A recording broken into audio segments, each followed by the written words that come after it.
રોજ એસીબીની એક જાગૃત નાગરિકથી ફરિયાદ મળેલી. ખેતીવાડી શાખા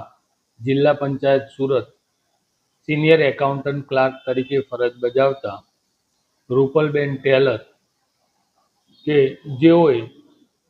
ખેતીવાડી વિભાગના કર્મચારીઓ જેઓના ટીએ બિલ તેમજ એલટીસીના બિલો મંજૂર કરવાના આવેજ પેટે 1000 તેમજ 1500 એ લેખે ટોટલ 61,500 રૂપિયાની માગણી કરેલી, જે પૈકી ફરિયાદી પાસે એક 30,000 રૂપિયા એકત્રિત થયેલા, જે ગતરોજ મેળવવા એને પોતાની પાસે બોલાવેલો અને એ 30,000 રૂપિયાની ગેરકાયદેસરની લાંચની માગણી કરી એ સ્વીકાર કરતા ગતરોજ તેઓ તથા તેમનો પુત્ર જીલ ટેલર એમની અટકાયત થયેલી છે અને આગળની કાર્યવાહી ચાલુ.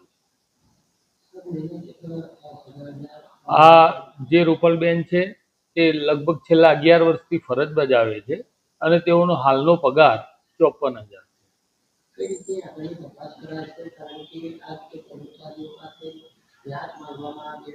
આ પ્રવૃત્તિ કેટલા સમયથી થતી હતી અને એમની કોઈ અપ્રમાણ